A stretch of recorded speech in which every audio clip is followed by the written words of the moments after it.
Clip show, clip show, clip show, clip show. We got another clip show. Oh, wait, we're reading books? Okay. Once upon a time, there were two kids who found a house made out of snacks. Turns out it was yet another plot by the government of darkness in order to get the plans to the Mars project. Yeah, I'm going to give this book a 2 out of 5. Okay. What we doing? What? Yeah. What? Oh yeah. Apparently. Oh yeah. No. It's like we got an episode of Kamen Rider we're supposed to do. Oh yeah, Kamen Rider X episode 27 through 31. I'm Mike and that's Steve. But yeah, let's recap the entire show so far. So there was a guy named Takashi who got, and that's how he found out that Shoma was really a Granute and a member of the Stomach family, which led us to an evil entity that looks like him looking for soda candy. You know, YouTube and all over have like, you know, the iceberg videos where it's like, let's go into the lore. We just gave it to you in less than 5 seconds. Yeah, all 1,670 something episodes. Yeah, people are just milking it at that point. When it's like, let's go for a 2-hour long episode about a certain show. I'm like, bro, there's not much there. You're just milking it at that point. Yeah. I wonder who does that. Goes on and on about a show that shouldn't be that long. I don't know. I blame Linkara. Yeah, that's why I was looking at the wall over there. Yeah. It's on top of this wall right here. It's on fire. I think there's a bunch of comics over there. But now, yes, we're here to discuss episodes 27 through 31. So, remember the movie Five Riders versus King Dark, which was very misleading because you barely even see King Dark in the movie to begin with? Pretend you never watched it because that movie is barely canon. Some people asked me, is there a way that they can watch the Senpote Stands version of that movie? And I said, not legally. No. It never even came out in Japan, much less the US. Because again, as I said in the review, that I don't know how long that lawsuit was going on for, but it went on for quite a while. It went on for decades. It went on almost as long as that lawsuit against Pokemon over Alakazam. Yeah, it went on.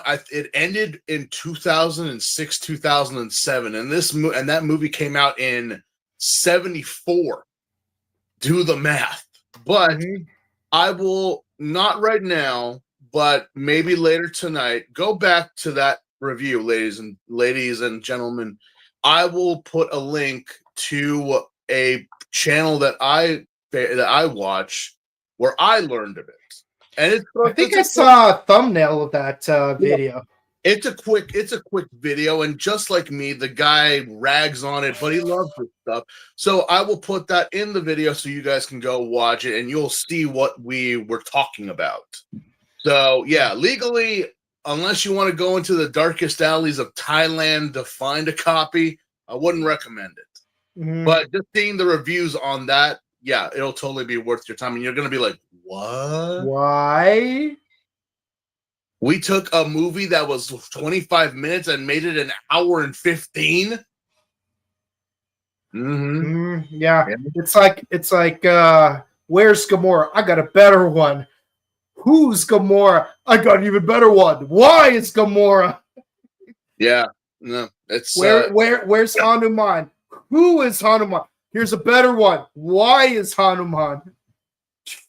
You got to make your heroes look good, even though they don't do jack in the movies. And I mean, again,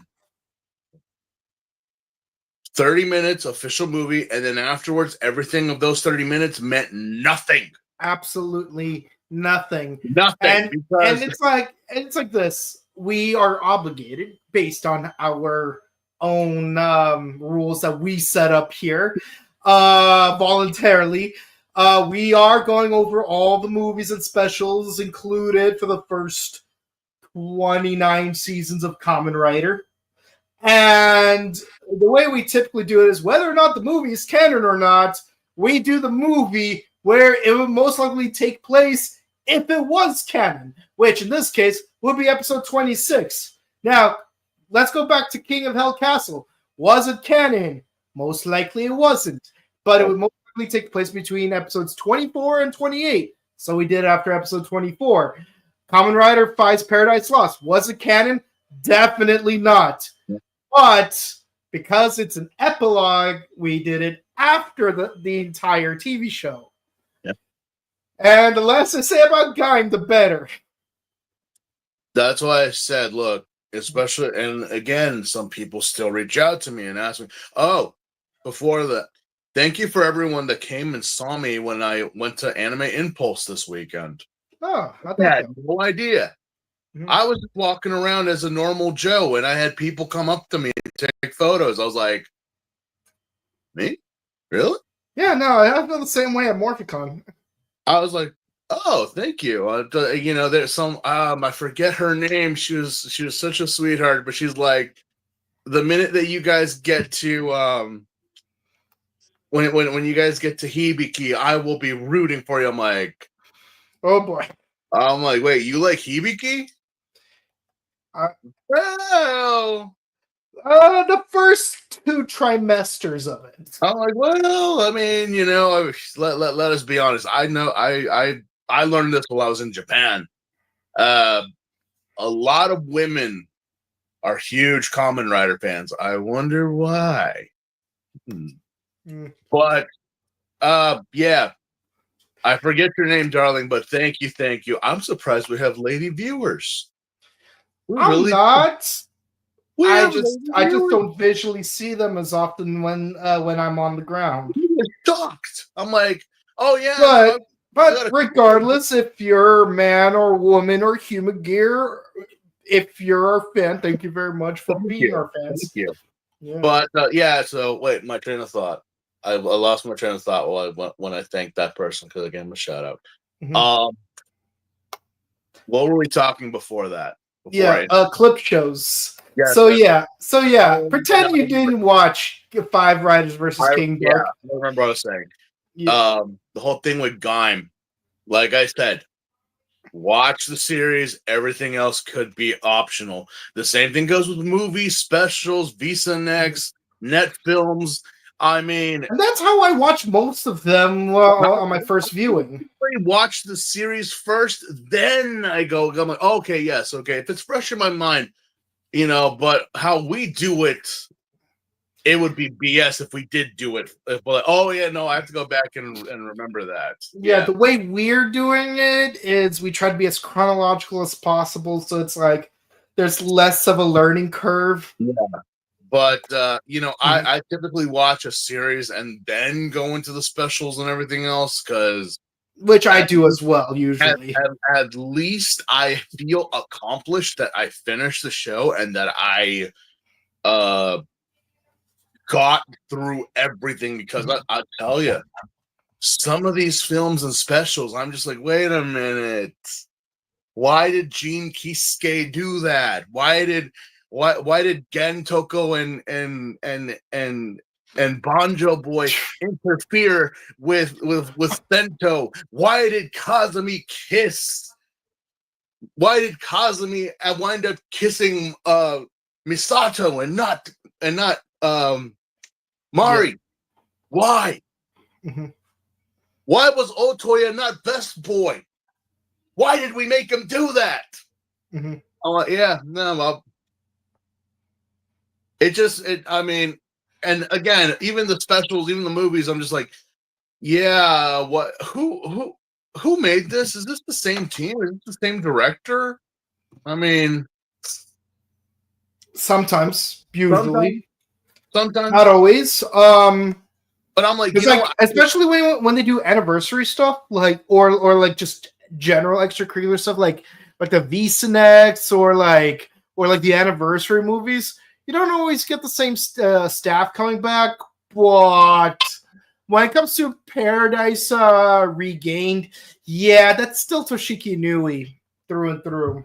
Yeah, no. But, that man, I don't know what he's on at times, but at least you can say he left his mark, and left it he For did. the better and worse. Yeah, whether you liked it or not, people still to this day still talk about it. So it's like he did what he said he was going to do. Whether that was good or not is up for interpretation. So anyway, ladies, very few of you there, I think, and gents, which are a lot of you, let us begin. At Kuma Gears, which there's an increasing amount with every week. Yeah. Oh, thank you, by the way. We saw the count. Yeah. That is wonderful. Thank you. Yeah, Thank we you we got our subscription counts to reach the goal of doing the parody movie, which we will do on Friday. Oh, so God. mark your calendars for it. Oh, yeah. I watched the first 6 minutes of it. Still need to watch the remaining 60. We got 4 new interviews uploaded this past week, so definitely check those out if you haven't. And our subs went up by another 20, which is great. We will set up a goal for 3K subscribers on YouTube. We haven't decided what that goal is going to be when we hit 3K, but we will try to watch something for you guys for all the love and support you've been giving us in the past. Well, thank you, and also for sharing us both on Facebook or wherever you watch. Yeah, we've seen it. We've seen that people share and share likes. So I'm like, cool, thank you. Hopefully, our ramblings make it more clear and understandable for non-Toko fans who understand or try to understand what we're doing and watching. Because again, as always, it is niche. It is a thing, but it is a part of the culture of the weebs of anime. It is an integral part, because without this stuff, we wouldn't have this stuff. Yep. So the first episode we do this week is a clip show episode. Basically, there's a summer festival going on. Everyone goes there, and the story guy with the slides, he's just slandering the Kamen Riders. It's like, oh, they're not using superpowers to fight the government of darkness. No, they're just uber rich, and they pay the government of darkness in order to throw fights for them. They even have the GOD push their motorcycles for them because they're not that athletic. So you're basically saying that Kamen Riders are basically Batman if Batman paid the Joker, Riddler, Mr. Freeze, Two-Face, etc. to throw their fights. Yes. Or are you trying to give us the alternate universe where Bruce Wayne is so broken and so distraught about what happened to that Alfred and the other butlers pretended to be the villains? Well, no, yeah, but there's also another one that I was aware of where, because think about it. Dr. Pamela Isley, Dr. Harleen Quinzel, Dr. Victor Fries, Edward Nygma could be a psychiatrist, Dr. Hugo Strange, a lot of doctors.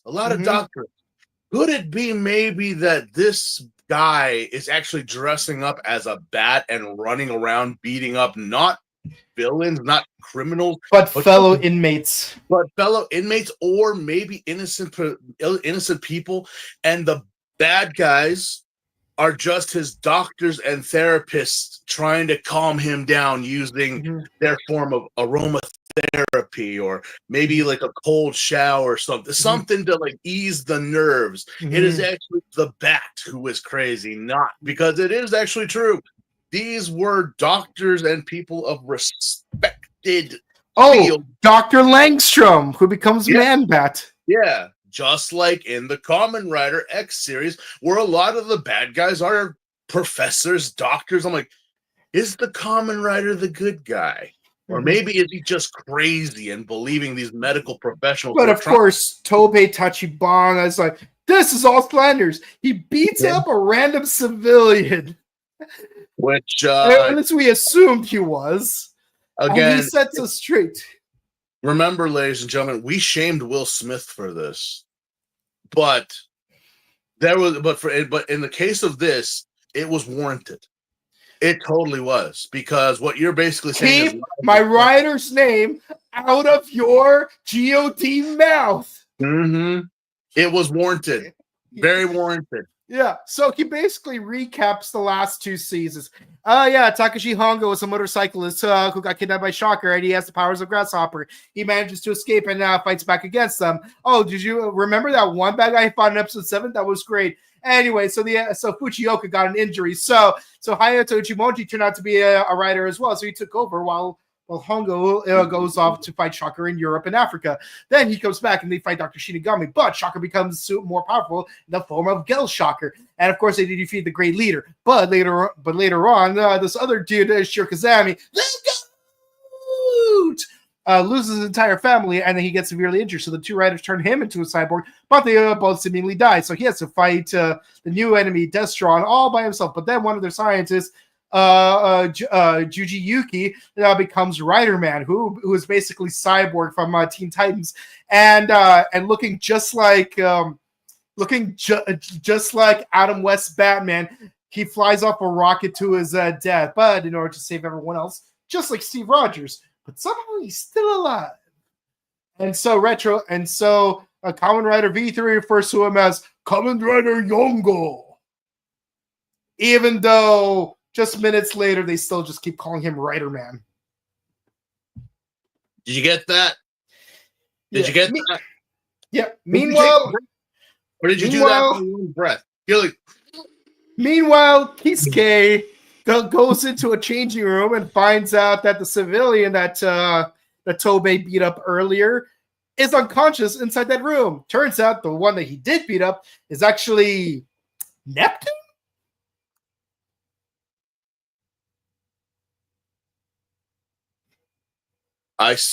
Again, they said there was one Neptune, but I feel that there's more because... Mm-hmm. I mean, we saw you die in episode 1, and then you came back for the movie, and then now you're here. How can there possibly be 3 Neptunes in one of the space-time continuums? Maybe this is too much Neptune energy is dangerous. Maybe this is why Decade is known as the one who kills Kamen Riders. He's like, no, I gotta fix this shit. There's so much trash in the timeline. But remember, in the epilogue trailer for the final episode of Decade, they said that there was a second Decade, but they never show up in the actual movie that it's setting up. We'll get to that. We will get to that. I'm going to need some very strong coffee. Yeah. Tachibana Sensei, continual master of ceremonies. Meanwhile, some guy who looks like Jason David Frank, who can't possibly be Tommy Oliver, sits down in the audience to watch Tachibana glaze the heck out of Tommy Oliver. It's way better than Tommy Oliver. Okay, I'm going to explain the joke now. Okay, so if Takashi Hongo is Jason Lee Scott of Kamen Rider, Shiro Kazami is the Tommy Oliver of the series, especially in the Showa era, because it's like, you're not the first, but you're definitely being the face of the generation because as you will see here, it's V3 that shows up to help X. When we get to Stronger, it's V3 who's leading the other writers. When we get to Skyrider, it's V3. But in Black RX, we get back to Z-Cross. It's V3. Black RX. We're kind of back to Ichigo for some reason. It is Hiroshi Michiya. Forgive us for butchering these names. It's Hiroshi Miyachi. Yeah. That is the actor who has portrayed V3, who's also Aoi Ranger. Aoi Ranger, Big One, Zubat, and the mentor from O Ranger. The man. It's the same with Tachibana. This is the man, the myth, the legend himself. This man has been in more Sentai and Kamen Rider than I want to say Obe-san. Yeah, see, that's why he's the Jason David Frank of Kamen Rider, because he has the suit count. Yeah, no, these guys again, Takashi Hongo, his actor, V3, Gavin, those are the three guys right there. Those are the three that, again, you know how people say, "Oh, this is the house that so and so built because of their work." Well, the Kamen, the Toko world, be as what it is, would not be if it weren't for these three actors. Because remember, there was no. Even I think the actor who was Geki from Zero Ranger said at a Power Morphicon that the entire Toko theme has now changed. Before it was just a show, you would go on and do your thing and blah blah blah, and then maybe you would get other roles. It was a stepping stone, right?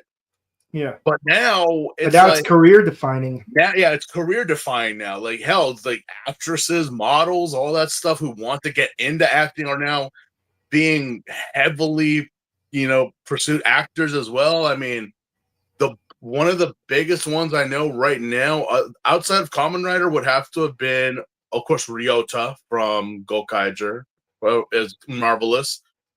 Takaru from Shinkenger. And Takeru Sato from Deno, but also Kingu from Kyoryuger. He's very big right now in Japanese cinema, and they all started off as in this little niche of Sentai and Kamen Rider. Yeah, so, the one thing that I really hate about some actors, I'm not gonna say which one specifically, but is sometimes they go into Kamen Rider Super Sentai because it's the explicit purpose of being a stepping stone, and like when you watch the show and when you watch like the way they express their characters, it's like you could tell that they're only doing it as a gig. Now, other actors, they're very passionate in their roles, like the actor who plays Otoya and Kazumi, like he's very passionate about his role, like in Kamen Rider. Kyohei Takara. Yeah. Thank you. So for the people who shared that Kyohei Takara is a Linkin Park fan, we need a Kamen Rider Linkin Park collab. Yeah, and what's it called? And of course, Ryoto Zawa. You see the passion in it when he plays Marvelous. Baron. Yeah. Baron, he's very in his role, and he's like a sweet. He's a cinnamon roll in real life. Yeah. No. I've seen the videos of him, and that's how I was like. We kept referring to him as Seto Kaiba, but in actuality, but in real, and what's funny said he's a real life patissier. In real life, he's like the Jaden Yuki. He's very upbeat and very friendly, and bless him in his career now, obviously. But no. You could totally tell. Even in America, you could tell with certain franchises and things, like who shows up for a paycheck and who's actually excited for this. That's what the current state of a certain mega franchise is in the state that it's in, because now it's no longer about the passion or the story, it's about that money. Because as certain people have said, and I'm like, oh man, well, yeah, you said it, good for you. It's like, why did you take on that? You're a famous actor. You've done great roles. Why did you go into this comic book movie? It pays well. Yeah. Thank you for confirming. But the thing is, certain actors would be perfect for the role with or without the paycheck. Like if they hired, what's his name, Al Pacino to play Mephistopheles. I would not want there to be an adaptation of One More Day which No Way Home is basically like a mild nod to. Well, Um, that's how Al Pacino would have been the best actor for Mephistopheles because guess what? He played John Milton in Devil's Advocate, and he killed it. Keanu Reeves took a pay cut to put Al Pacino into that movie, and that pay cut paid off. Well, it just the state of things are, and that's how it is all around the world now. You know, some of these big franchises, some of these long, you can tell who's excited and who's not. And of course, even in these old series, you knew again Tachibana, his actor, along with V3, they were glad to be back. They're always glad to be back. Yeah, they love it. And it shows. Yeah, the only reason Tachibana stopped showing up after Stronger is because the actor got old and had health problems and stuff. Mm-hmm. So he still kept going. Still was an actor, but you know, I mean, but yeah, when the show got rebooted in '79, you know, they had to make this new character who mentions offhandedly that he was a friend of Tachibana's. It would have been great to see the old man come back one more time for a Kamen Rider series, but sadly, we lost him in the mid to late 90s. Yeah. Yeah, we're good. So, but one thing we could appreciate is that in the 45th anniversary film, the female lead of that movie was Tachibana's granddaughter. I thought that was sweet for them to do that. Yeah, and which is funny because I had my own idea for a Rider series, and I would have made the second Rider a member of the Tachibana family. But yeah, so, but yeah, so you know, so you know, we start fighting a bunch of Greek pantheon God soldiers. Where'd they come from? But then our boy needs a backup, and then this Tommy Oliver looking mother, who is definitely not Tommy Oliver, reveals himself to be none other than Tommy Oliver. So Raider B3. The narrator was saying though, it's like, you know, V3 makes himself seem stronger than the other two with his transformation pose, and I was like, I never realized that he's actually doing the, you know, and then, oh yeah, no, he was flexing. Yeah. You show off? Okay. Yeah. Yeah, and what's funny is that when he does his pose, very often like someone likes to cut it off like right here. Yeah. Oh yeah, you're still number 3. Okay. Yeah. Don't follow, you know, I know 3 is a magic number. Schoolhouse Rock taught us that. Yeah, but triangles, man. So so the two of them, and just the two of them, defeat I don't think all these Shocker Warriors, but somehow the other 3 show up somehow, and like they all like put their hands together like they're Power Rangers. But no, it's just these two. It's just these two. Yeah, I don't think they I don't think they did. Did they transform? I can't remember. I think they only X and V3 showed up for yeah. Now, in a flashback of things that never happened, you do see all 5 of them fight together, and they do the Power Rangers thing where they put their hands together and jump up in the air. Power Rangers. I don't know why. Legitimately, I don't know why. But yeah, But that's the whole episode. Yeah, they took a clip of the movie where they started stockpiling the bad guys and then they explode, but then cut to the explosion. I'm like, well, you got to save a buck here or there somewhere. Yeah. So next episode we deal with Spider Bonaparte. He's not crazy. He's not crazy, and he's rather tall, as the real Napoleon was. Yeah, the real Napoleon was 5'7", which is actually relatively tall back then.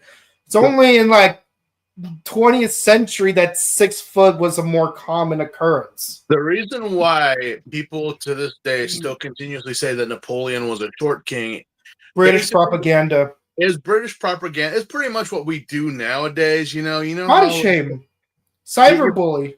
Yeah, that's pretty much what they did, was just slander him. You know, it's like we do now with movie stars, with politicians, with athletes, you know, like, oh, I got tiny hands. You do. We've seen them. It's a fact. But back in the day, before the printed word was actually a thing, you know, you'd be like, yeah, Napoleon, he's about like just general slander. Yeah, 4'5", not even 4'5", maybe 4.3. They made him seem short, but he was actually a very tall man. He was 5'7", which is relatively tall back then. But we take one of the most smallest creatures and make him into Napoleon, which... And the kaijin himself is also pretty tall, so... I mean, I kind of got Spider-Man vibes. Yeah. Like not Peter Parker. We mean Parker. Shocker Spider-Man. Yeah. Yeah, did you forget that the very first episode of the entire franchise? The Kamen April Rider 3rd, 1971. Was the Spider-Man. And then the next episode 2, the Hellish Batman, who, by the way, infects people using a virus. So when Tokusatsu released that episode in 2020? 2020. That not a good time, guys. That second episode from 50 years ago aged very well. Not a good time, especially with what supposedly was happening. But so we're back. So a bunch of victims get portraits of Napoleon Bonaparte that slowly turns into Spider Bonaparte, and then he appears right in front of them. And of course, you know, you got to get that. And of course, he's like, "Where's that piece of the Mars puzzle?" And the little kid's like, "I have it." No, and the mom's like, "No, I have it." And then she hands him a piece of paper, and of course, Gene Kisuke, like, he does fight off a couple of mooks, but then Spider Bonaparte disappears, gets away. It's like, oh, Master King Dark, I have a fragment of the puzzle. Really? Open it. And then it's like, it's blank. You've been fooled, Spider Bonaparte. Just like when you were defeated by the Russians. The real Napoleon went down as he did. Yeah. Yeah, and of course, Gene Kisuke gets trapped by a web. And who's there to save him? Oh, yeah. Yeah, Kamen Rider Tommy Oliver. B3's still around, people. We didn't have him just for one episode like you would in he's still around. Yeah. Yeah, what's up with that? Well, no, I know why, but I'm like, it's like, oh, we make this huge thing that the past Kamen Rider or Kamen Rider from 5 years ago is coming back to help the current one, and they're only in the episode for like 5 minutes. Yeah. And then afterwards, it's like, you know, wait, why did you make a bad guy based off of the organization that they defeated years ago and not have the guy in this episode? You only had him in that like a send-off. At least have a turtle guy. Yeah. I'm like, what? Why? Or Scorpion guy. Why? It's almost as useless as that Kikaider reboot you guys tried to make happen. Oh, yeah. So Kisuke is severely injured. So Shiro needs to use the Mercury system in order to make him more powerful, which somehow involves doing a blood transfusion between the two of them. I'm like, wow, isn't it convenient that both of you have the same blood type? Yeah, and also the way of making a cyborg is just so fucking simple. I mean, yeah. I mean, yeah. Let me just cut him open right now and install more memory. Yeah. So I mean, I have seen some batshit backwater like surgeries on Tokusatsu in my day, but I have never seen something like that. That it just it's just a gaping hole that you opened in his body. Where are the organs? Where's the machines? Where's any of this? Where's that giant toothpaste cannon? Insert. That's it. You didn't even sew him up. You didn't even give him the bandages with the little duckies on them. You just No, like, and why did you do this? Because apparently the Kamen Rider needed a gimmick to upgrade his battle. Yep. Yes, so I said it. So little kid gets kidnapped. Is this like his shirt gets ripped off, and he's about to be branded with a hot coal. What? Oh my! They didn't. No, they totally like ripped that shirt off that kid. And I was like, "What are you doing?" Stranger danger, stranger danger, stranger danger. I'm like, oh, I need an adult. Like, I need an adult. I need an adult. Yeah, they were gonna torture a kid. Yeah. So naturally, Shiro has to stop waiting on Kisuke to finish recovering and actually do something about it. And then when he fights Spider Bonaparte, he's joined by two of the Greek monsters, including, yes, say it with me, Achilles. But naturally, V3 also gets trapped by Napoleon's web to be divided and conquered. So Kisuke shows up, and now he's ready to Henshin. I'm like, so what's different this time around? Because he has a gimmick. Because what's it called? He has an icon. He has the flash drives. He has the O's medals. He has a gimmick now because everything is now upgraded to a matte painting. Exactly identical. Yeah, it's a matte painting effect of, I don't know. Yeah. In the later episode, he uses the fire wheel, the Hell's Fire Wheel kick. Which basically is him doing freaking Final Lotus from Naruto. Yeah. Yeah, but also it's like at least when Stronger gets an upgrade, he actually has a form change. And even the Mighty Morphin Power Rangers had that stupid metallic armor, but at least it's something. Yeah, what's this? I don't know. I think he just put an old like cooling unit from a refrigerator in his body. I think. I have no idea what that thing was. Yeah. He just happens to have something that's gonna upgrade the Kamen Rider. I'll say this: given how much roller brawling that X does in his burning hell kick, at least he's not set on fire like two other characters we've already seen. Yeah. But yeah, apparently V3 was not strong enough to fight Achilles, which Achilles just go over there. Just go over there. Why are you even there? Why are you even there? Where's Danny DeVito when you need him? Mm-hmm. Danny, get him out of here. Did I blast him? But I have to say, the toys that they use to replicate the vacuum heel kick is just so adorable. Yeah. It looked like it just looked like when you were a little kid, just like your action figures, and just like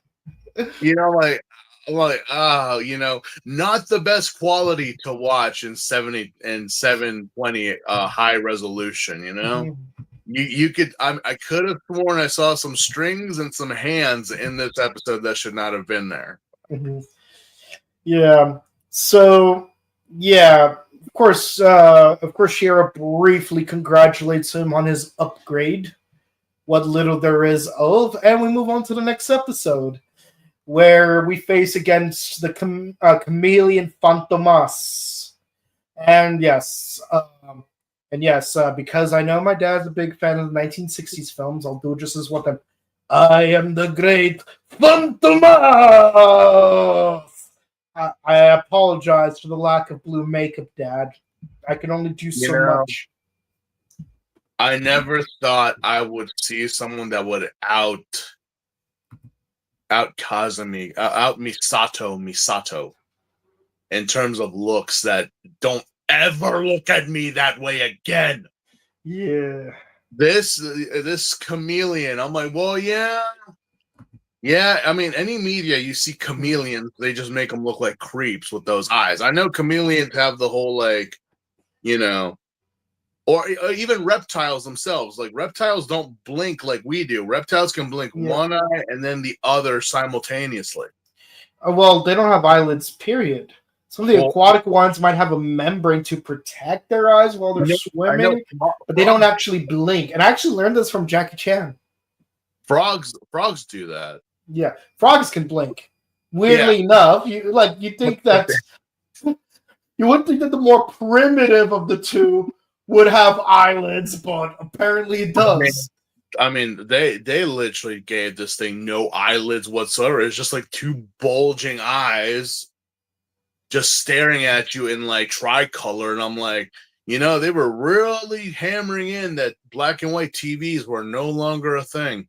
Mhm.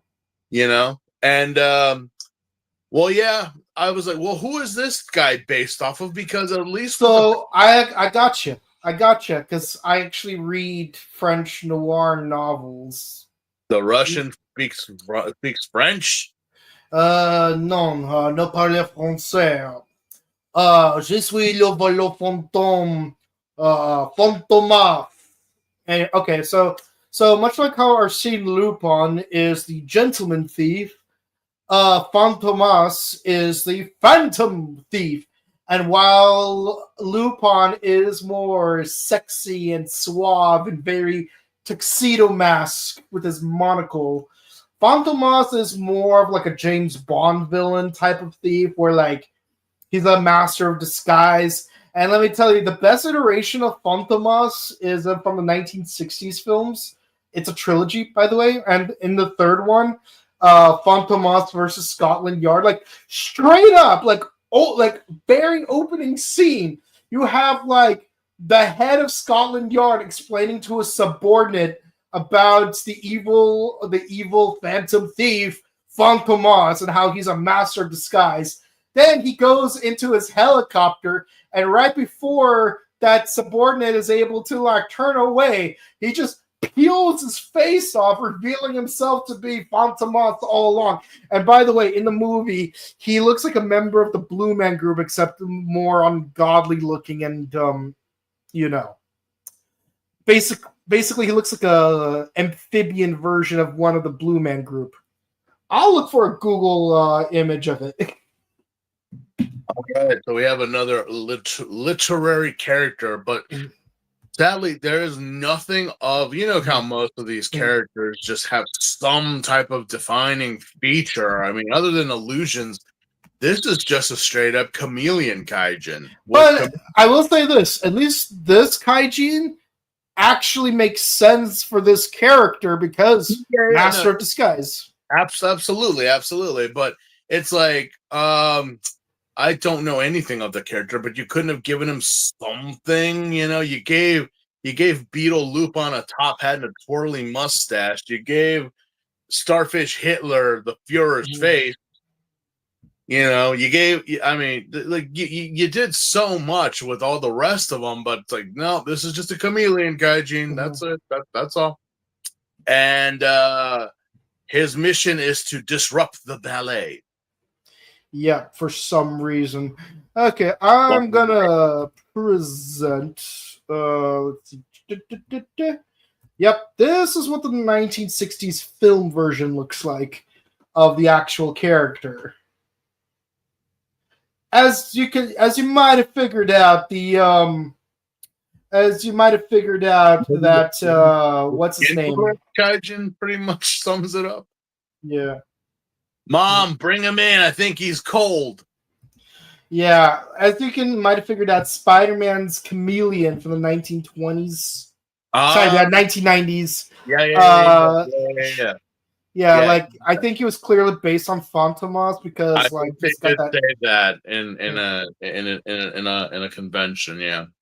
Well, so the man, the coolest scenes in the entire film is when he peels those masks off, revealing his real blue visage. I mean, the thing is with this chameleon or with this guy, I mean, at least he does something to the bodies or to the people that he's trying. He really was. the only time I've ever seen them ever do anything when it comes to replicating or copying people is that, okay, they did it, but the person that they replicated is still walking around and fine. I think the only time we ever see is here and in the Terminator series with the T-1000 that they actually get rid of the people that he copied. Yep. You know, because he transforms into it was a scientist, another scientist. Yeah. Oh, and by the way, it's at this point that Kisuke gets a perm. Yeah, he went and got a haircut. I was kind of wondering, there's something Weird new about you. Yeah. Like, what happened? The Bob not doing it anymore? Yeah, I miss the Bob. I like the Bob. It made him stand out from literally the other 4 guys he had to contend with. It literally inspired Takumi Inoue's hair. Yeah. But yeah, no joke. Take a look at Dean and take a look at Takumi. They must go to the same hair salon. Plus, they shared a lot of screen time in that Guy movie.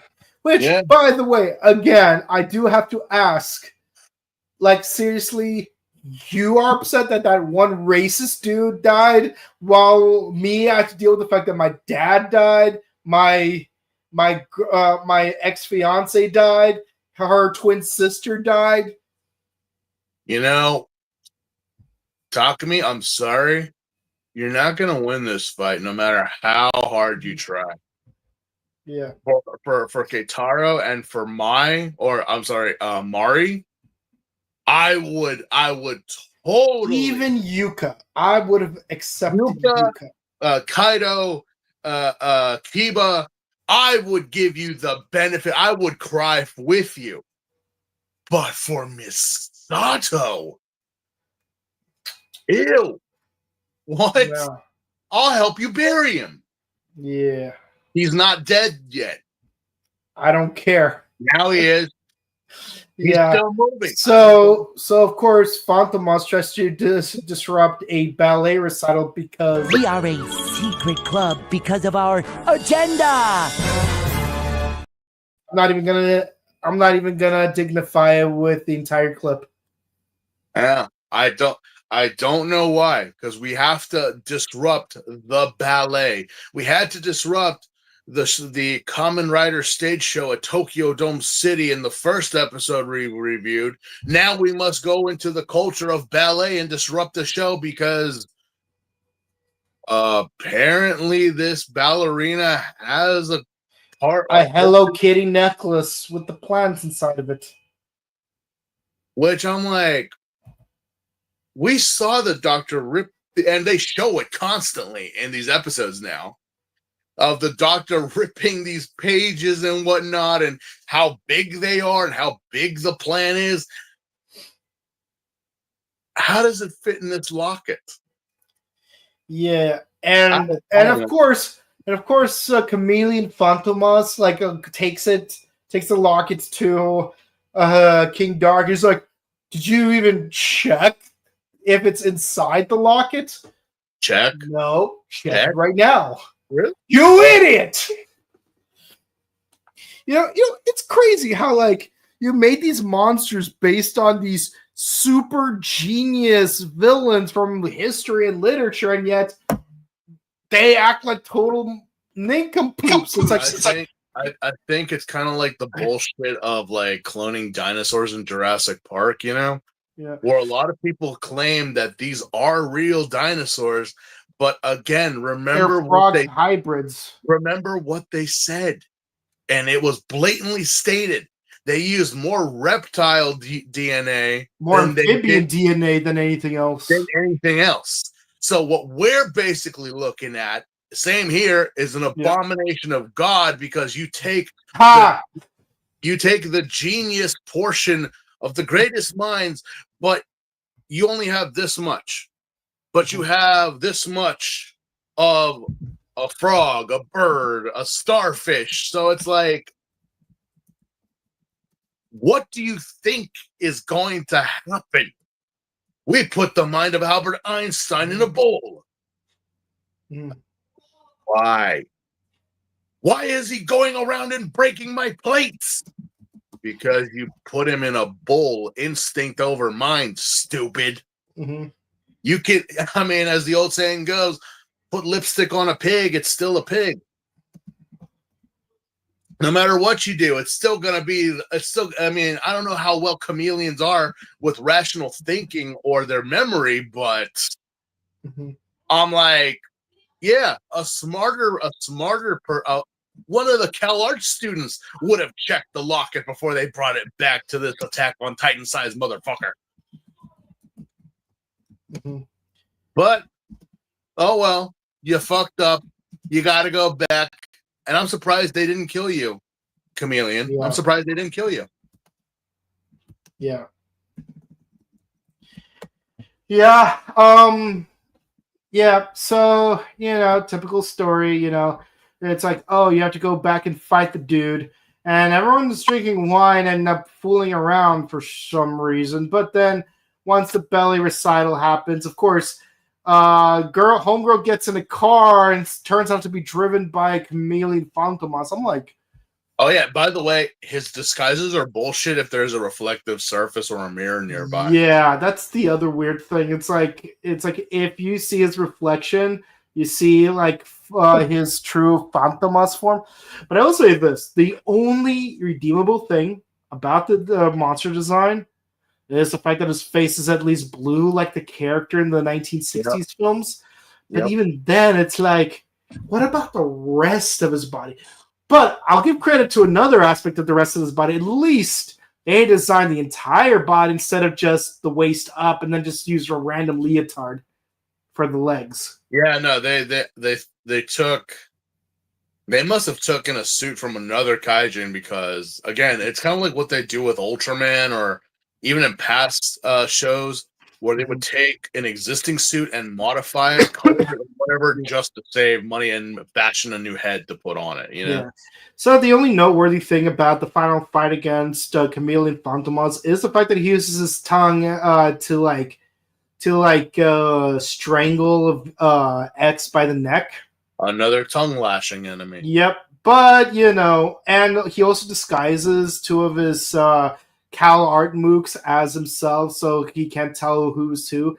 But at the end of the day, he still gets Final Lotus. Oh, but there's also a bit where he turns into V3. It's like, oh, which one's which? I don't know, but one of them looks a little bluer than the other.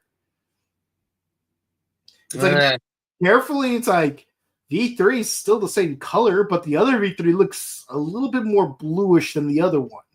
Mm-hmm. It's like Pikachu versus shiny Pikachu. Oh God! How is yours a shiny? It's a lighter shade. Slightly lighter shade. Yeah, it's not yellow. It's more of a dandelion. Yeah. Oh, okay. Yeah. Okay. Yeah. One's magenta, the other's rouge. Yeah, so naturally he does the Final Lotus on the other V3, and what's funny is how as soon as Chameleon Fantomas explodes, it cuts to a crowd of people just applauding. Oh, that is the funniest transitions ever. It's a good king up. It's everyone's watching the fight the whole time. It's where'd all of you come from? Again, it's one of those things that, even in Gaim, it's they didn't come for the ballet. They didn't come for dance. They came for blood. They came for blood.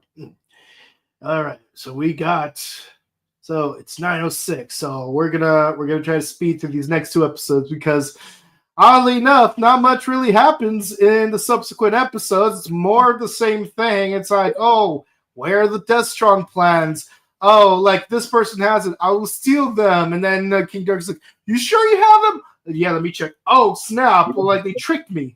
My God. What? It was basically repeat these next two episodes. We have the plan, sir. Do you? Yeah. I think I do. It's no, you don't. It's what do you mean? No. It's something or other. It's what? Guys, come. Yeah. By the time we got to the Spider Bonaparte episode, the tally count is X has 4 pieces of the plans, while Government of Darkness only has 1. As one, yeah. But like by the time when you get to episode 30 or 31, do you even really care about what the count is anymore? No. It's like you want to care, but the way it plays out is just kind of. Even so, here we go again with this episode. It's another vampire episode because now we're dealing with a leech instead of Genghis Khan Condor. Yeah, and this one actually is based on Dracula, kind of.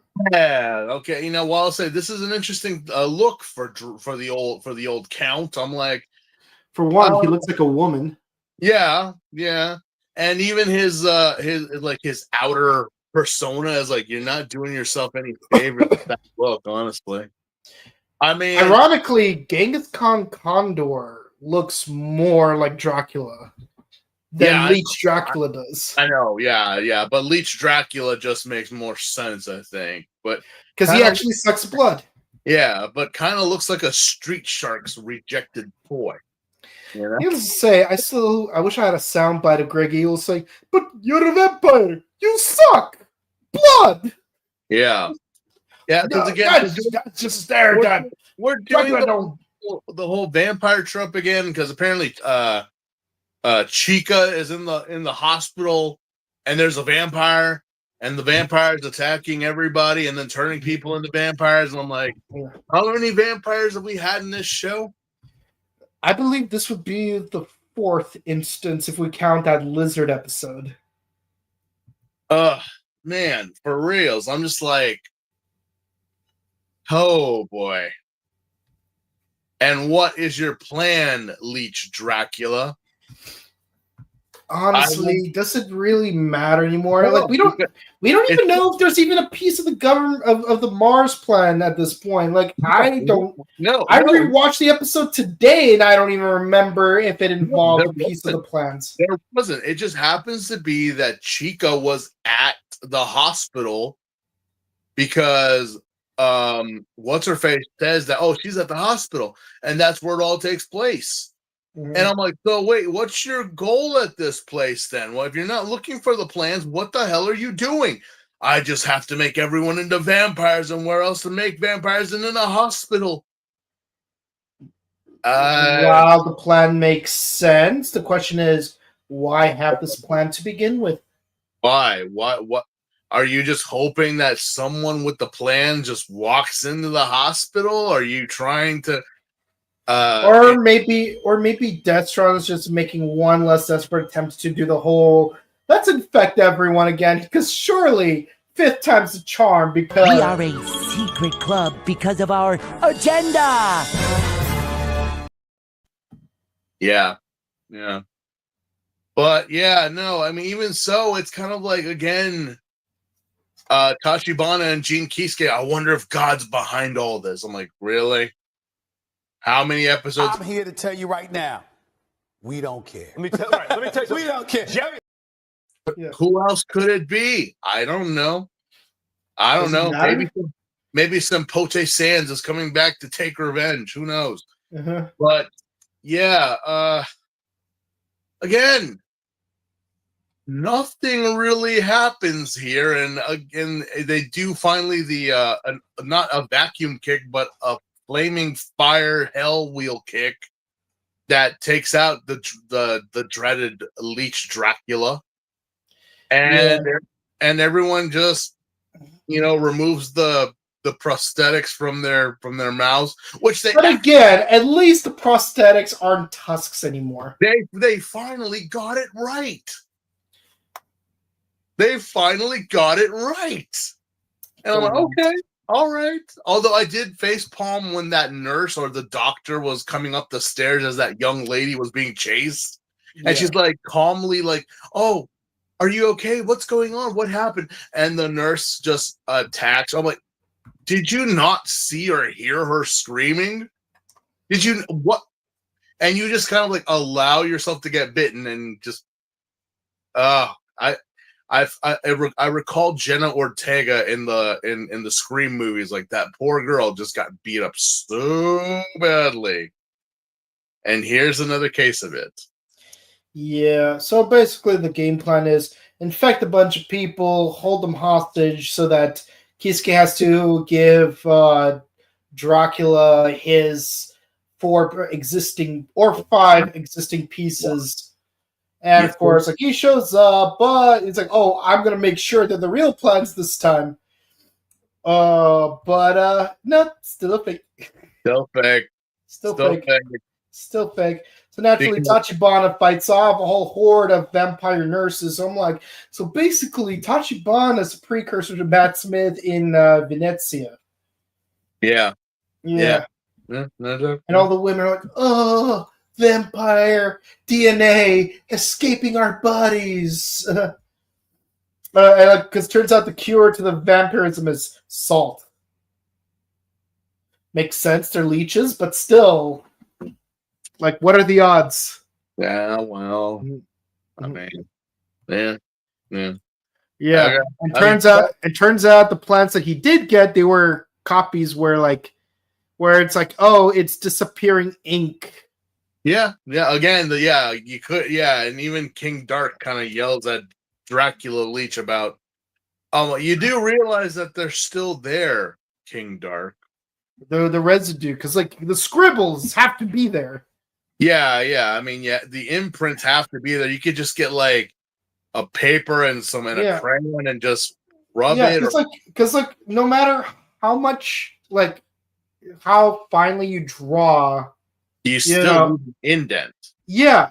Like turn the sticky notes around, like you could still see the indentations. Yeah. So while you succeeded, you got the plans, but no, you want them. You want the originals. You don't want a copy. What does it matter? You got a piece of it. And here's where I have to ask a very important question. Why not, like, if Kisuke has 4 fragments of the plans, let's assume he only has 4 at this point, and he didn't get any more since the Spider Bonaparte episode. Why can't he, like, burn them? Burn the original copies. I don't know why he's keeping them. That's a very good question. I don't know why. It's like it is implied that you need all 9 for it to work. So won't burning just one of them stop the whole process? I don't know why you're keeping them, Gene. Imagine burning 4 of them. What burning 4 of them would do, that would make it even harder. See, that's a thing I didn't understand about Star Wars Episode 7. It's like, oh, we can't find Luke because we need this missing fragment of a map. But the thing is, it's like, if you know that this specific fragment of the map is missing, and that's where Luke is, maybe just look in that general missing area. Sure, you're still going to have to do a lot of searching and not have a specific planet to go to. But at least you'll know it's in that general part of the galaxy.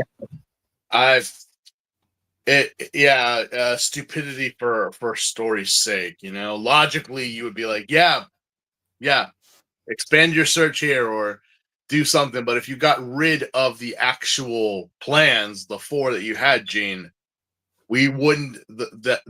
The whole plot would just fall apart. There would be no reason to go for the other pieces. Even if some random GOD scientist would be able to recreate the plans using what few fragments that GOD has, it would still set them back.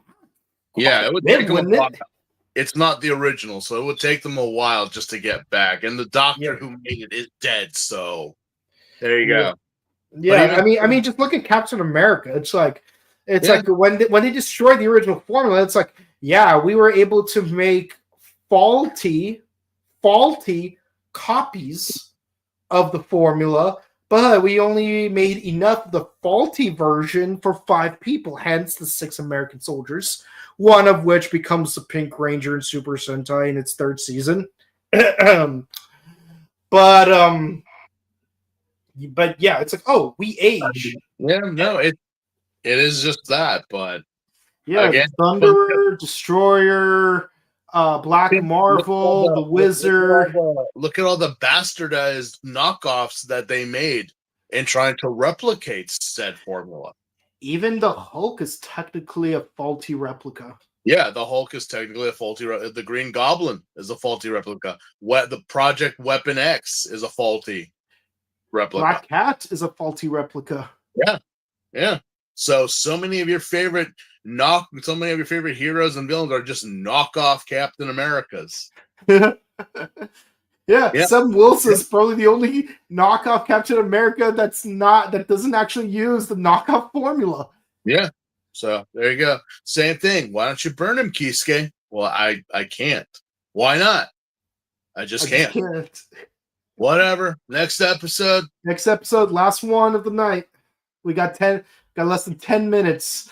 So yeah, so episode 31, the monster of the day is Lizard Viking. Really just Viking, not like Ulrich the Conqueror. Not even Odin, Loki, or Thor. It's just Viking Lizard. That's it. Yeah, just a Viking. He's a fan of Minnesota. Yada.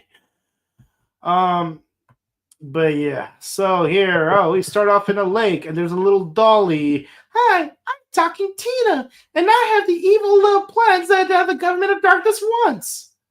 Ow. Why? And the weirdest part is, both parents look just as dumbfounded about the talking doll as the daughter is.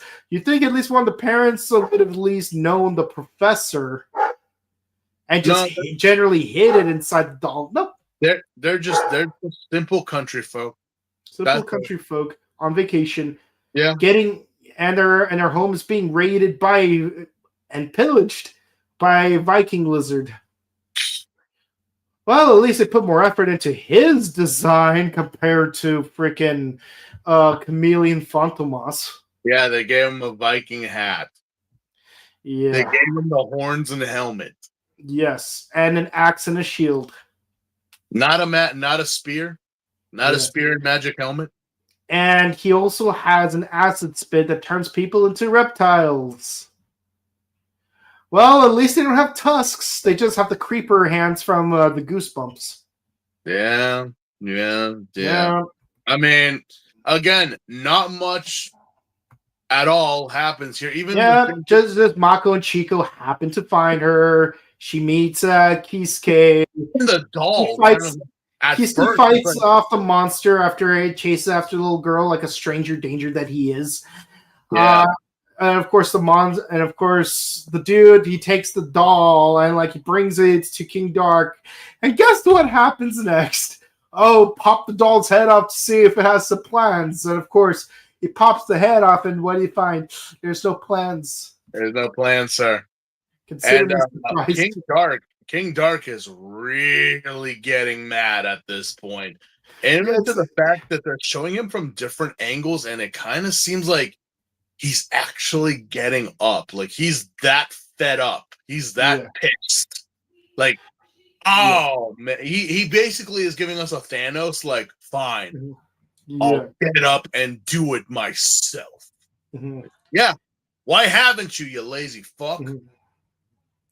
Yeah, so Mako and Chico are held hostage with their feet buried in the sand, all tied up, and not even and the Viking dude just catapults burning debris at them. And what's weird is that you see the string. You literally see the string. They're not bombs. They're not filled of your acid chameleon juices. No, they're just flaming rocks. With string attached to them. I'm not saying that's not intimidating. I mean, seriously, that could do some damage, but string is very deadly if you know how to use it. Just ask the CIA. But they suck. They suck at launching these things. I'm like, you couldn't hit them. They only fired the one, and it went nowhere near the two of them.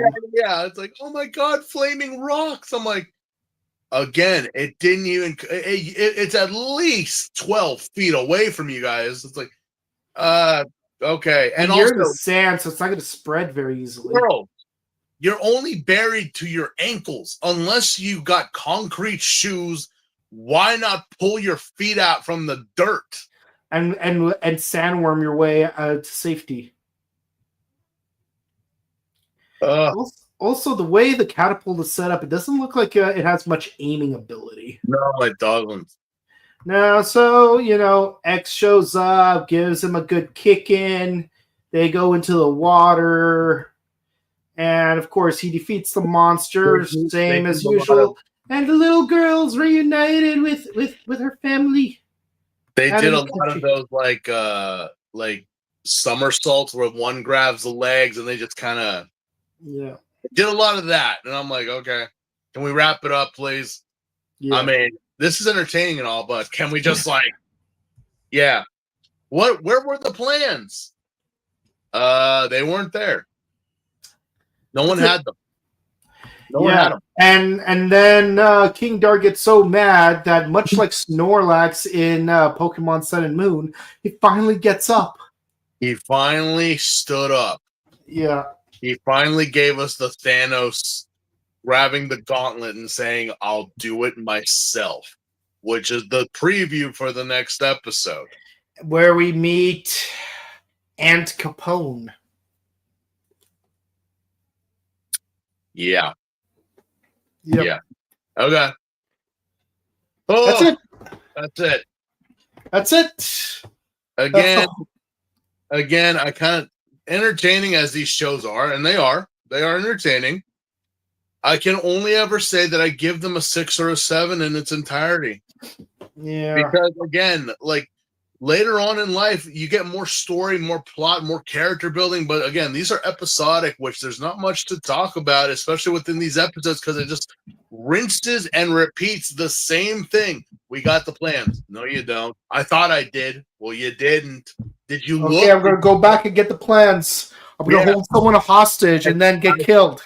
I think in everything, I will just say this actually goes down to a 5 because of the rinse and repeat method that they did. I will say that Leech Dracula was probably one of my favorite looking kaijins of this, but in all over score, it's got to be a 5 because it's like we kept seeing the same thing happen in these episodes all throughout.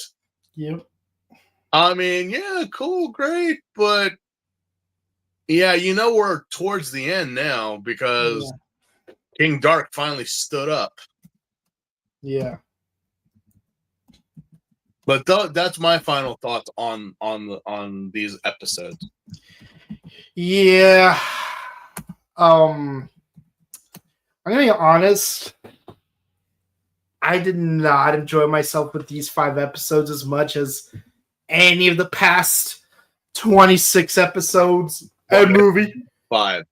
And like episode 27, it's like the best I could give it is a 7 because it's a clip show episode, but also like it did get some good footage of the writers actually working together.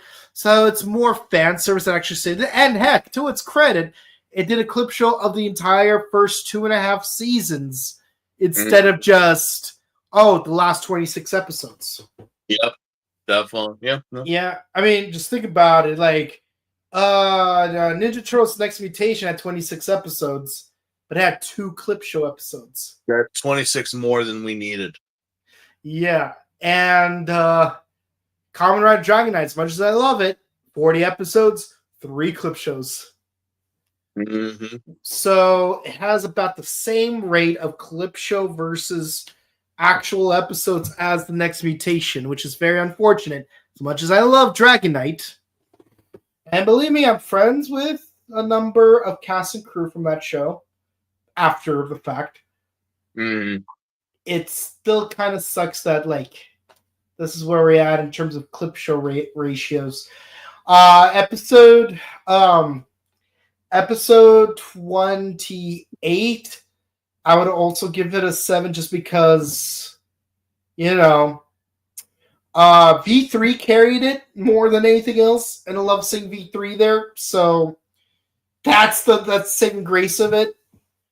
But I have to agree with you on the last 3 of the 5 episodes. Though there's 6s across the board, and one of them's even a 5. I mean, while it was cool that Shiro came back, even his presence was not enough to get. I mean, again, I gave it a 6 at the highest. I was gonna give it a 5 all the way through, but because Shiro was there, that's why I gave it a 6. It wasn't like, again, while we are in the middle, a 5 is still like, wow, that's probably as low as we've gone. We haven't had any of the worst ones. Yeah, mind you, like the highest concentration of low scores I've given any episode in a season was Gotchard. Mind you, on the podcast, we've only done the Reiwa era, and we had to breeze through the first half of 01 because we had a late start and COVID happened. And then when it comes to before Reiwa, we only completed 4 seasons, and we're almost done with this one. Yep. But across these 5 seasons so far, the only place other than here that I've ever given a 5 was Gotchard. Yeah, no, I mean that's the only thing, because again, so far we've been good, but again, these episodes were rinse, repeat, and so on and so forth. So. Yeah. But regardless, we said what we said, and that's it. What do the people say? Yeah. So we only have one more left before we're done with the season. Can you believe that? One more, and then we take a spin at the wheel. Again. Wow, it feels so quick, doesn't it? I know. Are we doing the wheel? Are we doing the wheel next week? Yep. Wow, we're already at Wheel Coon. All right. Yeah. Next week we're done. We only have one podcast left. We got one more, and then we take the spin of the wheel. We'll see if we'll get Hibiki. Yeah, or Amazon, which is an even shorter season. We'll see what happens. 24 episodes. Whoa, an abomination of God. To be fair, like you kind of walked yourself into that one. It was pretty funny. I said what I said. Yep. I know I felt like I didn't really get the point across, but thank you for those who actually got the spit in the face of God. Yeah, you play God and get kicked. Yeah. I wish Chameleon Fantomas had Beetle Lupin levels of design. Don't we all? Yeah, well, I mean, if you're trying to get a creepy monster, that's pretty much what you got. I mean, I have to say this: the 1960s Fantomas, like the actual character, already looks pretty unsettling. Yeah. All they did here was give him like chameleon eyes. Yep. Yeah. This is why, despite having an actual plot and having past writers come back, I still prefer the first half. It just makes more sense now. I don't know where we went from Greek. I mean, if they had stopped with the Greek pantheon and then King Dark, that would have made sense. But now we're pulling, like, wait, what do you got? Why couldn't we do this before? What was the Greek pantheon about? I'm like, it's like Apollo Guys was definitely a much more interesting villain than King Dark, and that's saying something when he just constantly just like blasts you and then rolls himself up into a flaming boulder and then self-destructs. Yeah. Well, that's it for the comments, guys. Thank you guys so much for watching. We only got one more week. Yeah. Just the one. Just the one batch of episodes left. And there's only 4 of them. This is it, because finally, as you see right there, King Dark is up. He's standing upright. Music. Yes. Bam, bam, bam, bam, bam, bam, bam, bam. Yes, and of course, be sure to check out our all of our content on In addition to finishing Kamen Rider X this upcoming Sunday, tomorrow, President's Day, we are continuing with Ultraman X with the next batch of 4 episodes. And on Wednesday, we're continuing with Kamen Rider Gavu. And then on Thursday, we are doing the premiere episode, the number 1 episode of the 50th anniversary season, number 1 Sentai Go Juger. I wonder if the Sentai thing will ever take off. I mean, this is the first one ever. Just saying. Let's make this Sentai stuff a thing, ladies and gentlemen. Yeah. And of course, check out our and of course, this Friday we are going to be covering the Tubi TV The Last Ranger parody film 7. That's the full name of the movie. Oh boy. Yeah. You guys worked for it. You guys earned it. We got to the subscriber goal we needed to watch this movie. We got to that subscriber goal. We're going to do it this Friday at 8 p.m. if I am not mistaken. And of course, check out our recently uploaded Power Morphicon interviews. We got Dayu. We got Nick and Vita from Mystic Force, and we got Dax from Operation Overdrive. And let me just say, Gareth Ewan is a really cool dude. So definitely check. He totally was a sweetheart to the people that got to meet him. He was. He absolutely was. So that's 4 interviews, and also our playlist did get updated. So if you want to watch any of the seasons of any of the shows we've covered in the last 4 to 5 years, they are available in order from the first episode to the last, as well as our convention interviews in order of upload date. Mm-hmm. So both 2022 and 2024. So definitely check those out. And of course, check out our sister channel, The Buttery Show, where we do various movie reviews. And finally, if you want to check out our personal content, where can the people find you? I'm just on IG sharing my stuff and sharing my artwork. Thank you so much for everyone's notes, comments, and for just overall positivity. Thank you so much. And of course, you can find me on Instagram at Boken_Kabuto and on Twitch.tv/BokenKabuto. And with all that said, guys, thank you guys so much for watching. It's been a great season so far. We only have 4 more episodes over next week. And then we're going to spin the wheel once more. It seems like it wasn't just too long ago that we spun it the last time when we finished through Gaim, but here we are, spinning the wheel again. Yeah. I'm going to get back to the book. So. Yeah, I'm going to get back to... Take care of yourselves. Be safe. Yeah, I'm going to get back to my book as well. Yes, and so stay safe, stay hydrated, update your emergency kits, hug your loved ones. We'll see you all again next time. Goodbye. Night, guys.